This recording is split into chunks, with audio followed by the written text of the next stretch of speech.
સમાચારમાં વાત હવે અમદાવાદની કરીએ તો સાબરમતી વિસ્તારમાંથી દારૂ પકડાયો। દારૂનું ગોડાઉન ઝડપી પાડવામાં આવ્યું। ગોડાઉનમાંથી વિદેશી દારૂની 377 પેટી જપ્ત થઈ। માત્ર 2 દિવસ પહેલા જ ગોડાઉન ભાડે રાખવામાં આવ્યું હતું। 2 દિવસમાં જ ગોડાઉનમાં મોટી માત્રામાં દારૂનો જથ્થો સંગ્રહિત કરવામાં આવ્યો હતો। પોલીસે દારૂનો જથ્થો કબજે કરી વધુ તપાસ અને કાર્યવાહી હાથ ધરી છે।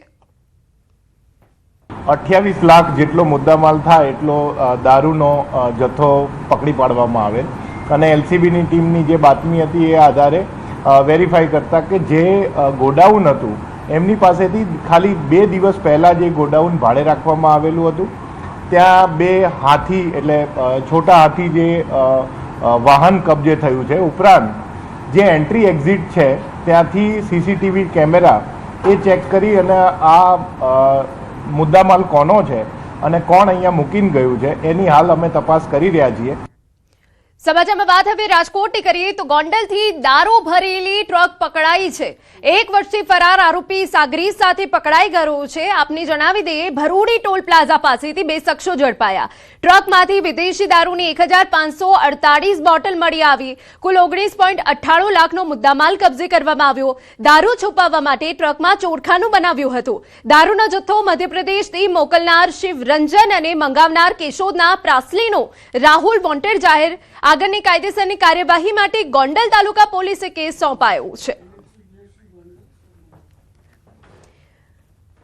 રાજકોટના જેતપુરથી જુગારધામ ઝડપાઈ ગયું છે। હોટેલ વ્રજ વાટિકામાં ચાલતી હતી જુગાર ક્લબ। 12 લાખથી વધુની રોકડ રકમ સાથે 41 લાખથી વધુનો મુદ્દામાલ કબજે કરાયો। 9 જુગારીની ધરપકડ કરાઈ। રાજકોટ ગ્રામ્ય પોલીસે ઊંઘતી ઝડપી પાડી। રેન્જ ડીઆઈજી નિર્લિપ્ત રાયની ટીમની કામગીરી સામે આવી જેમાં 9 જુગારીની ધરપકડ કરાઈ છે।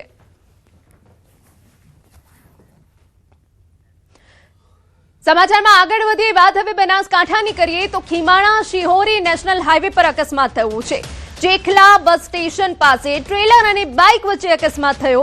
ટ્રેલર ચાલકે બાઇકને ટક્કર મારતા એકનું મોત, એક ગંભીર રીતે ઈજાગ્રસ્ત થયું છે। અકસ્માતમાં બાઇક પર સવાર 4 વર્ષના બાળકનું મોત થયું। બાળકના મોતથી પરિવારમાં શોકનો માહોલ। શિહોરી પોલીસે ઘટના સ્થળે પહોંચી તપાસ હાથ ધરી। વારંવાર થતા અકસ્માતોને લઈ સ્થાનિકોમાં રોષ। અકસ્માતોને અટકાવવા તંત્ર દ્વારા પગલાં ભરવાની લોકોની માંગ છે।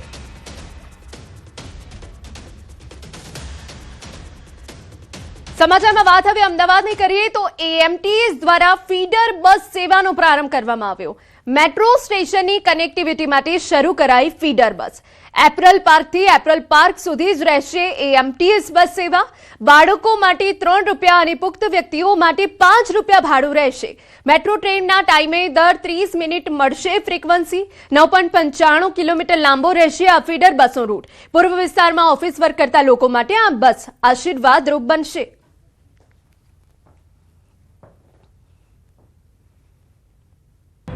મેટ્રો સુધી જવા માટે ફીડર બસની આ વ્યવસ્થા છે। ફક્ત 5 રૂપિયા અને 3 રૂપિયા બાળકોના।